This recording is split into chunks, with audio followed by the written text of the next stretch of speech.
আছে সম্পূর্ণ রোজা রাখার, মানে প্রত্যেকটা রাখার। তো আসলে এখন আমি কি করা উচিত? আর আমার মাঝে মাঝে কাজাও হয়ে যায় সালাদ, মানে এত অসুস্থ ছিল মাঝে মাঝে বেড়ে যায় যে সালাদ কাজাও হয়ে যাচ্ছে।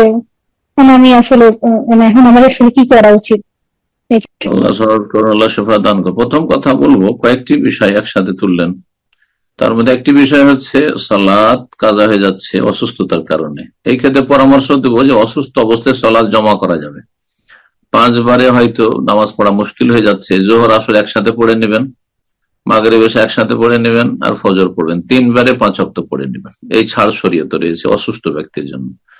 2 নম্বর বিষয় হচ্ছে যে উজু করলে পানি ছুঁলে তাতে অসুখ বেড়ে যায়।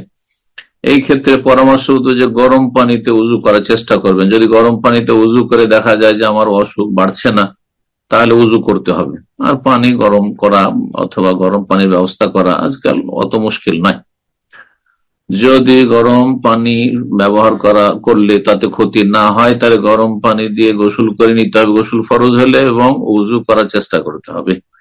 যদি দেখা যায় যে না, তাতেও অসুখ বেড়ে যাচ্ছে, তো সেই ক্ষেত্রে তায়াম্মুম জায়েজ রয়েছে। ফালাম তাজিদু মাআন ফাতায়াম্মামু সাঈদান তাইয়্যিবা।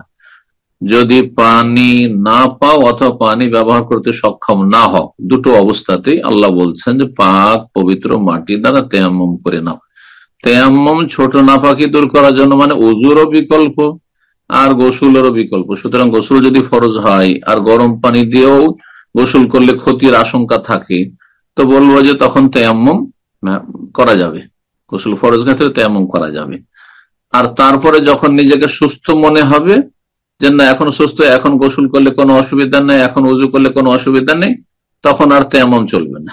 কিন্তু যদি এই অবস্থা, এই অসুস্থতা স্থায়ী হয়ে যায় যে আমি গোসল করতে পারছি না, একবারে গরম পানি দিয়েও গোসল করলে আমার রোগ বেড়ে যাচ্ছে, তাহলে অসুবিধা নেই, তায়াম্মুম দিয়েই পবিত্রতা হাসিল হবে। আল্লাহ শেফা দান করুন। আল্লাহ মারাদাল মুসলিম, প্রত্যেক মুসলিম নর নারীকে আল্লাহ শেফা দান করুন। আমিন।